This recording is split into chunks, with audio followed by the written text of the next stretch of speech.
سورہ بنی اسرائیل کی آیت نمبر 94 سورہ بنی اسرائیل اور 15ویں پارے کا 11واں رکوع۔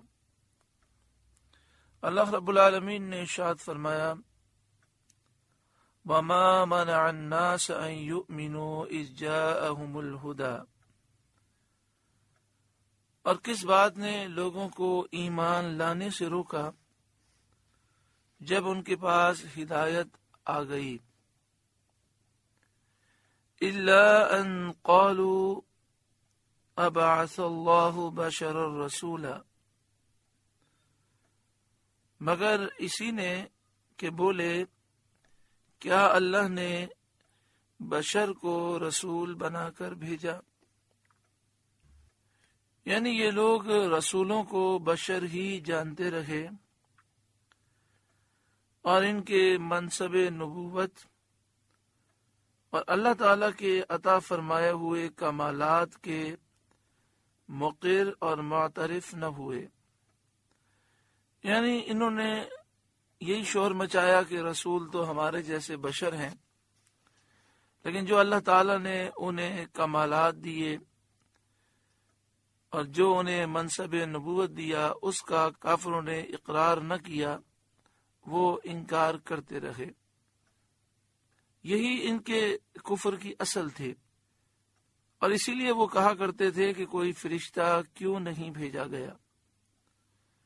اس پر اللہ تعالیٰ اپنے حبیب صلی اللہ علیہ وآلہ وسلم سے فرماتا ہے قل، آپ ان سے فرمائیے لو کان فی الارض ملائکہ، اگر زمین میں فرشتے ہوتے یمشون مطمئنین، چین سے چلتے،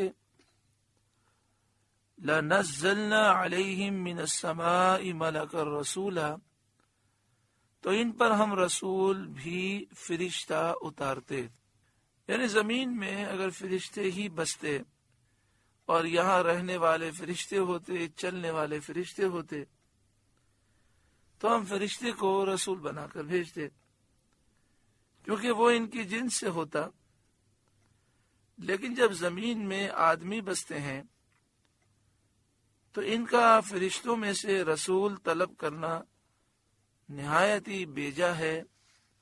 قل، اے محبوب آپ فرمائیے کفا باللہ شہیدم بینی و بینکم، اللہ کافی ہے گواہ میرے تمہارے درمیان، یعنی میرے سچے ہونے پر اور میں نے رسالت کا فرض ادا کر دیا اس پر، اور تمہارے جھوٹے ہونے پر اور تمہاری دشمنی پر اللہ کی گواہی کافی ہے۔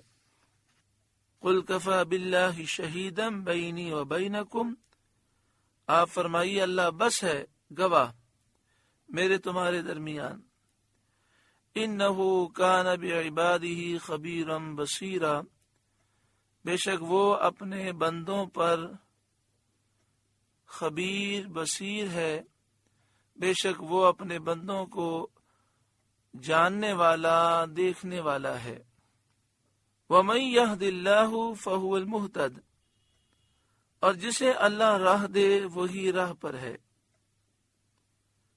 جس پر کرم ہوتا ہے، جسے اللہ ہدایت دیتا ہے، وہی ہدایت یافتہ ہوتا ہے۔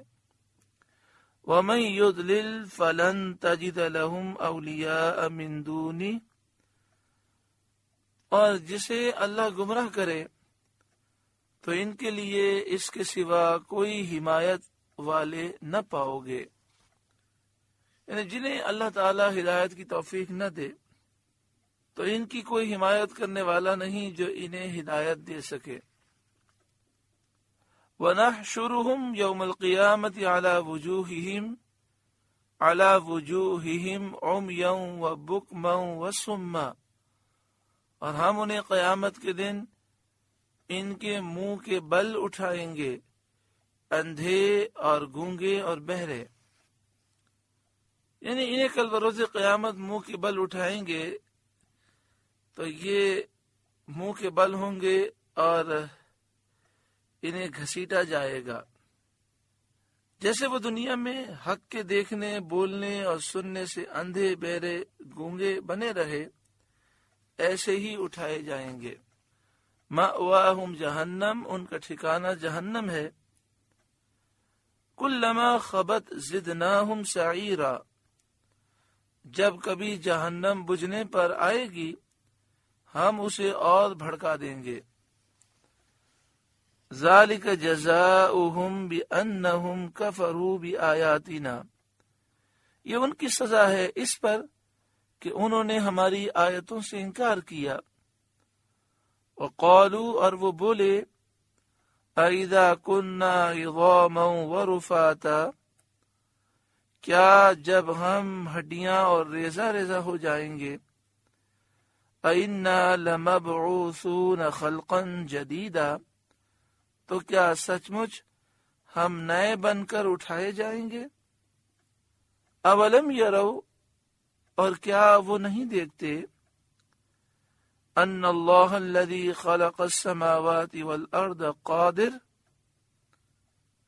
کیا وہ نہیں دیکھتے کہ وہ اللہ جس نے آسمان و زمین بنائے وہ قادر ہے، علی ان یخلق مثلہم، ان لوگوں کی مثل بنانے پر، وہ ان لوگوں کی مثل بنا سکتا ہے،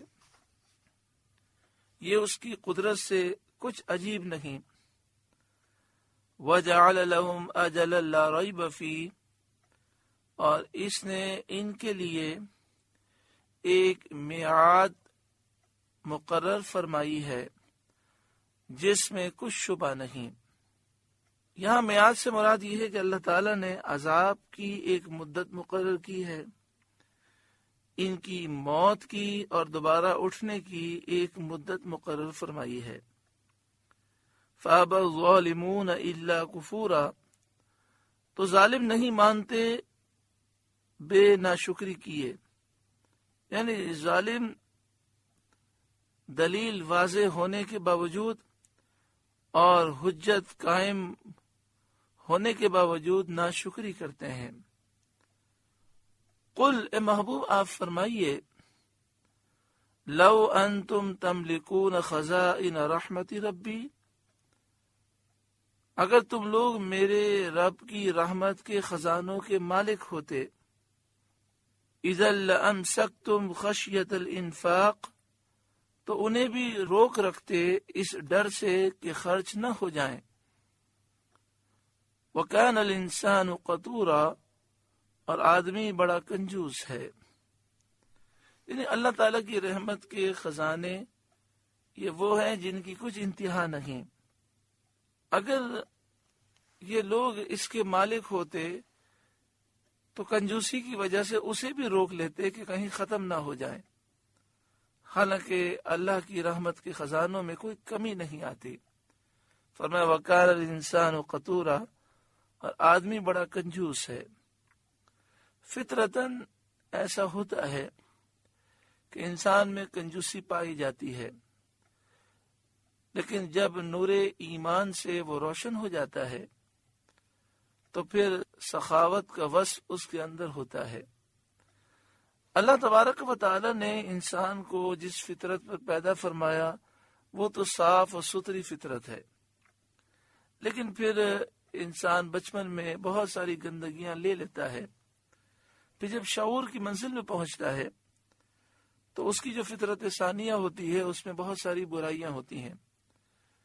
تو عام طور پر انسان کے اندر کنجوسی پھر پائی جاتی ہے۔ اس کے دور کرنے کا طریقہ یہ ہے کہ انسان اللہ کی راہ میں مال خرچ کرے۔ مفسرین محدثین فرماتے ہیں کہ شروع میں جب وہ مال خرچ کرتا ہے تو اس کا دل چاہتا نہیں ہے کہ وہ مال خرچ کرے، تو زبردستی خرچ کرے، خوب اللہ تعالیٰ کی راہ میں دے، تو پھر اس مال خرچ کرنے کی برکت سے اس کے دل سے بخل، کنجوسی دور ہوگی اور اللہ تعالیٰ اسے سخاوت کا عظیم وصف عطا فرمائے گا۔ سورہ بنی اسرائیل کا 11واں رکوع مکمل ہوا۔ اللہ تعالیٰ اس رکوع کی تعلیمات پر ہمیں عمل کی توفیق عطا فرمائے، کنجوسی سے اللہ تعالیٰ ہمیں نجات عطا فرمائے۔